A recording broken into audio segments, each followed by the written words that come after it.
And my message tonight is entitled, What Happened After God's Funeral? If it is possible to believe that God doesn't exist, I'm really not sure that it is possible to do that.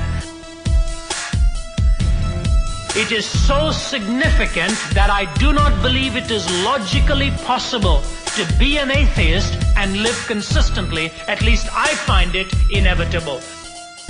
The logical outworking of a non-existent God has horrendous implications. Let me just take you through tonight with three main conclusions. If God doesn't exist, what choices may I then make? If God doesn't exist, what choices am I forced to make? And you tell me at the end of it whether you can live logically having made those choices. The first choice you're forced to make, if there is no God, is you'll be forced to mistake man to be God. Isn't it true that if God is dead, Malcolm Muggeridge said it, if God is dead, somebody is going to have to take his place. Either the dominating autocratic ruler in a totalitarian regime, or the drive for pleasure where all parameters are removed and we choose the angles at which we want to fall.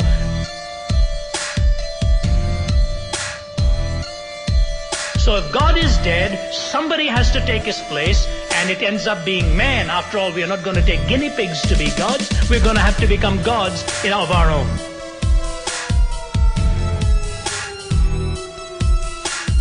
Go back to the Garden of Eden, because I believe humanism is the second oldest religion in the world. Man endeavoring to live in Eden without the boundaries set by God. That's exactly what Eve wanted to do. She wanted to live in Eden without the boundaries of God. And Adam ended up in the same way. Rather than God being the measure of all things, they wanted themselves to be the measure of all things. Don't you remember? Satan says to Eve, the reason he's asked you not to do this, because in the day that you do it, you will become as God. What he's really saying is, why do you want God to be God? Why don't you become the God of God? Or certainly become the God of your own destiny? And the exemplary setting there was that she made her choice as he made his choice to overrule the mandates of God and play God and become self-determining. So she goes out and commits that sin, and ultimately when God meets up with both of them, they're hiding from him, and the fall has taken place, and now they're literally on the run as they are hiding from him. What happens after that? Children come into this home, and before long murder is in the household. When you saw the darkness of death in the Garden of Eden, you began to see the darkness of death fall over the whole world. Man, in endeavoring to be God, ended up crucifying himself.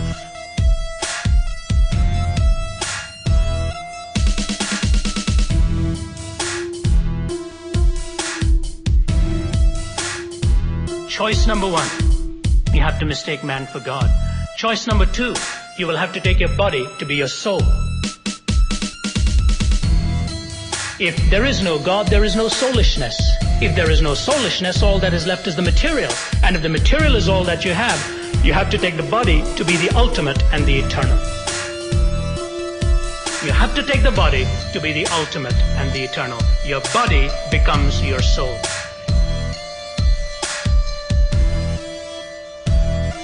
If your body becomes your soul, very systematically, I'll tell you what will happen. We will come to a day where our emotions are ultimately smothered, and we will be told that every emotional response depends entirely upon what you want it to be. But there's nothing sublime out there. It's only the glands secreting juices which give you a feeling which some people say is the feeling of sublimity. Although there is no such thing as nobility, it's only in the glands. There's no such thing as shamefulness, it's only in the glands, and it's all in the secretions. Nobility and shamefulness are not realities out there, it's all in the body within itself. C.S. Lewis says, if I believe these men, they tell me mathematics is real, therefore my brain is real. Food is real, therefore my stomach is real. But they tell me my emotions have nothing whatsoever to do with reality. They're going to produce a generation of men with brains, men with stomachs, men without chests, no heart. And if God is dead, you have to take the body to be the soul. And you will end up killing feelings of nobility and shame. That's why when you see a man binding his enemy's wounds, you see something soulish about him.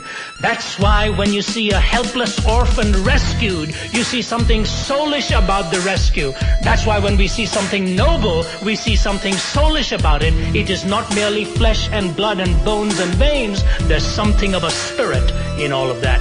But if God is dead, the body has to be taken to be the soul. And I don't know how one can live with that. The only way one can live with it then is to live with a constant sense of contradiction.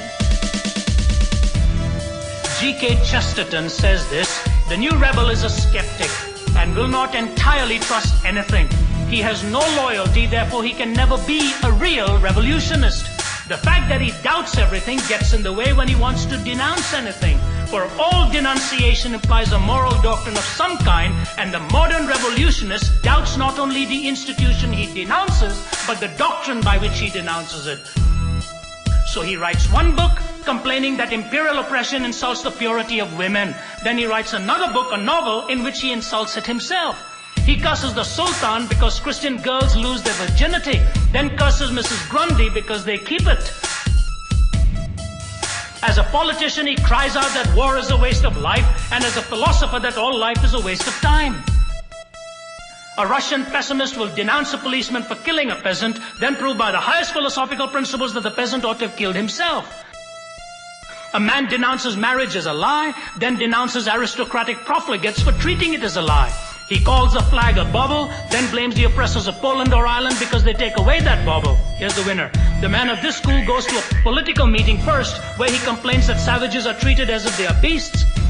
Then he takes his hat and umbrella and goes to a scientific meeting where he proves that they practically are beasts. In short, the modern revolutionist, being an infinite skeptic, is always engaged in undermining his own minds. In his book on politics, he attacks men for trampling on morality. In his book on ethics, he attacks morality for trampling on men. Therefore, the modern man in revolt has become practically useless for all purposes of revolt. By rebelling against everything, he has lost his right to rebel against anything. Now, wasn't it worth coming just to hear that? God is dead, you have to take man to be God. If God is dead, you have to take the body to be the soul. And lastly, if God is dead, you have to take time to be eternity. There is no tomorrow. The worms will devour your body, and you commit your body to the great perhaps. All right? If there is no God, then time has to become eternity. So if you see a 5-year-old killed in a tragic accident, it is no more meaningful a fact than a 95-year-old who has died a very natural death, because death is the end of everything. There is no eternity. Life becomes completely senseless. Time becomes eternity.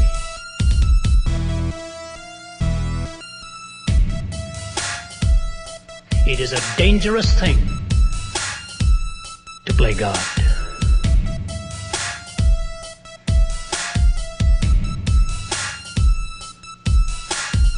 You relieve God of a very solemn responsibility and take it upon yourself. What's your choice tonight? Is it going to be Christ or Nietzsche?